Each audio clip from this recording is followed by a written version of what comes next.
Scripture says it be received with thanksgiving. And that day our family gave great thanks for this. And Dad insisted it was the best meal he ever had. It was certainly the most appreciated. After we were safely back in America, we were having a turkey dinner with Dad's folks. And Grandpa Friederichsen turned to my brother Bobby and said, "Bobby, how did that cat taste?" Bobby, quick as a flash, said, "Even better than this turkey."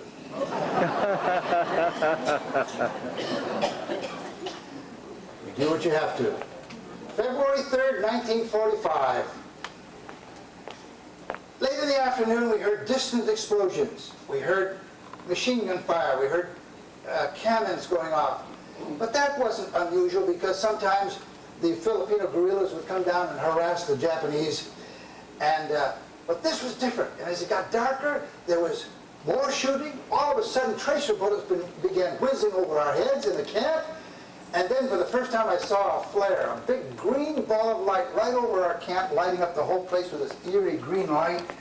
And what's going on? What's going on? Then the Japanese guards in that education building all began to rush around excitedly. They started packing up their knapsacks and loading them on our truck.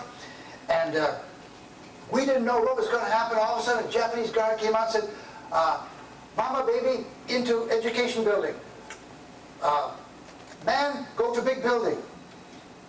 Well, we went into the education building, which was the lobby right where the Japanese guards were.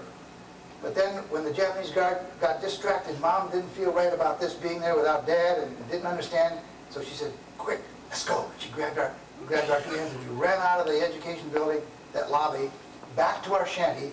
And we're in our little area shelter, shaking with fear. Where's Dad? Well, all of a sudden, that question was answered. We heard a loud banging and cheering and shouting and crunching from the direction of the front gate. And only a few minutes later, Dad comes running back and says, "The Americans are here, the Americans are here." They're coming in the front gate. Sure enough, there they were, looking like men from Mars in their camouflage outfits. General Douglas MacArthur and his forces had accomplished a great landing at Lingayen Gulf, about 100 miles north of Manila.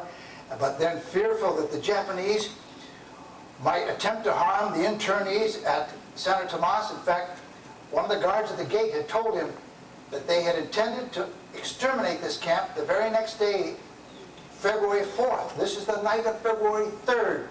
And so General MacArthur issued the order for the 1st Cavalry Brigade, go to Manila. Go around the nips, bounce off the nips, but go to Manila. Free the internees at Santo Tomas. Now I want to read to you from an eyewitness account of this. This is a life photographer who was interned at Santo Tomas, was liberated, repatriated earlier, now comes back with this liberation force, and here's how he describes it. Speeding straight for the camp, the bold-spirited 8th Regiment, 1st Brigade of the 1st Cavalry Division came down without sleep, raced as fast as tanks and weapon carriers and jeeps can go in enemy-held territory, crossing rivers and speeding through towns. When the Japanese put explosives under a bridge and lit dynamite fuses and then ran, these incredible men of the 1st Cavalry seized the burning fuses in bare hands and snuffed them out. Arriving in Manila, this armored division motored right down Rizal Avenue. They had to go spiriting right through the center of the town, reach the iron-rotted gates of Santo Tomas internment camp at 9 o'clock in the evening. That's exactly the time that Dad came running back. Everything was dark. Not a light or a person visible in the eerie silence. The soldiers feared that they had arrived too late. And this Carl Maidans, the photographer for Life magazine, he was listening in the dark and he said, "I'm scared of what we might find when we go in there. I don't believe there's a single American left alive." Indeed, if they had arrived just a few hours later, it would have been too late. But these brave men spearheaded their way right into the heart of Manila, came crashing into our camp that night. They didn't even bother to open the front gate. In fact, the lead tank, battling basic, smashed right through that rods. And walking in front of the approaching tanks was Major Gearhart, who called out, "Hello, folks! Captain Walters, we're here." the internees swarmed these guys. Rushed past the Japanese guards, went running, rushing toward the American soldiers, wild in our joy, weeping, cheering, wanting to touch and embrace these daring men who'd come to rescue us. And we were still in the under our shanty. Dad had come back and said they're here, and then we heard somebody singing, "God Bless America," and the Star Spangled Banner. What a night that was! But that night was really one of excitement, kind of sad excitement, because, well, those guys rolled in that night, and they surrounded the camp with jeeps and weapons carriers, and then they handed out their K rations and their chocolate bars, and if we ever get sick, you just don't, you don't eat that kind of stuff on an empty stomach. And but boy, we didn't care, we were free. And what a small world. One of the first soldiers we met found out that his parents lived in Wheaton, of all things. But as we streamed out to meet these soldiers, we learned for the first time some new terminology, government issue, GI. An amphibious vehicle was called a duck, and there was weapons carriers. Everything was strange and wonderful. We hadn't seen this kind of stuff. And Mother put up this cartoon to the GIs for coming across from the U.S. to the Philippines to save us from the jaws of death. Those guys stood in front of this poster, and tears welled up in their eyes when they saw how much we appreciated them for rescuing us in the nick of time. Yeah, the Japanese did plan to kill the majority of the camp the next day. They had decided that we were a liability, they were losing the war, and they could no longer sustain that group of people and even spare the food. So they had put great drums of gasoline under the main stairwells of that first main building I told you about, the university building. And that's why they wanted all the men to go into that building. They were going to then set fire to that gasoline and blow up the place and machine gun anybody who ran out. Then you remember I told you that they had confiscated all the rake handles and the hoe handles and all the metal and all the tools. And we found in the commandant's office that they had melted the metal down into spikes like this and had mounted them on the handles. And I take it that after doing that to the men, they were going to round up another group of prisoners, a roll call, and then have some live bonsai attack with the spikes. And then, of course, they were going to save the women and children to deter MacArthur from taking over Manila. But they never got the chance. One of the guards at the gate had been a spy for MacArthur, and MacArthur heard that news, and that 1st Cavalry dashed right through the heart of Manila, took that camp over in just 4 hours, the day before the execution. Weary from lack of sleep, dirty and battle-scarred, they grinned like schoolboys. To think that they had accomplished the impossible. And just in time, that massacre had been set for February 4th, and this was the night of the 3rd. Well, they had to then that night spend the rest of the night, get just a little sleep, and then go driving around the streets of Manila with their open jeeps and weapons carriers mounted with 50 caliber machine guns, shooting off their guns, making the Japanese think an entire task force had landed rather than just 200 men. While that was happening, Dad and I saw these knapsacks that the Japanese had loaded into the trucks but never got a chance to drive off with them, so we helped ourselves to some of them, and our conscience was perfectly clear, and we used some of the material we found in those knapsacks later for Dad to buy this camera and then to take these pictures after we were liberated. Well, this is the devastation of Manila all around us.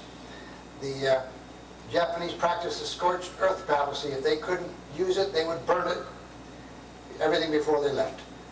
U.S. forces had to take over Manila, street by street, house by house, and all around us. The shells whistled and burst all around, and fires raged while the GIs faced constant danger of death. 2 months later, finally, they got ready to repatriate those of us who had been prisoners.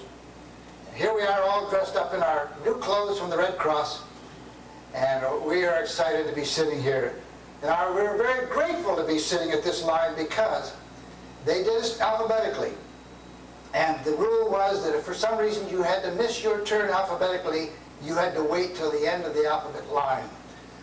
Well, somehow the excitement of maybe being free was too much for Bob and myself, and the night before we were to sit like this, both of us came down with a tremendously high fever.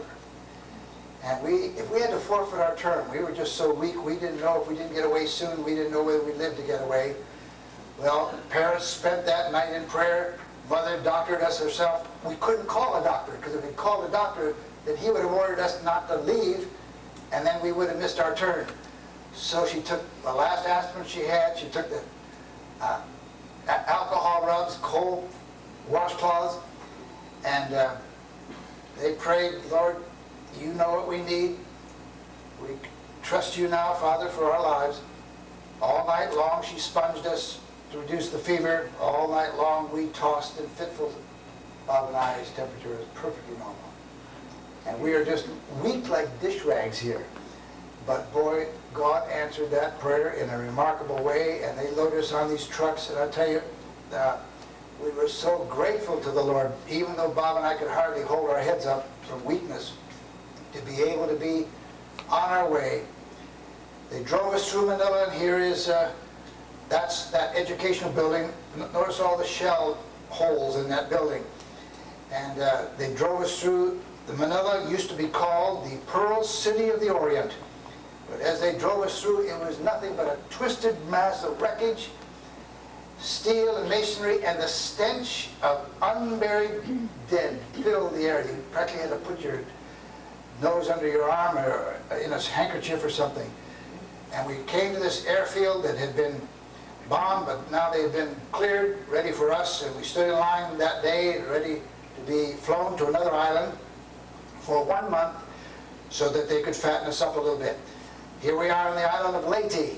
That was the scene of many battles in the Philippines. This was an army rehabilitation camp. They sent us there for 1 month to kind of pump us full of good, nutritious food. I don't know why they thought I needed fattening up. This is Doug the Beanpole. And then they put us on an ocean liner.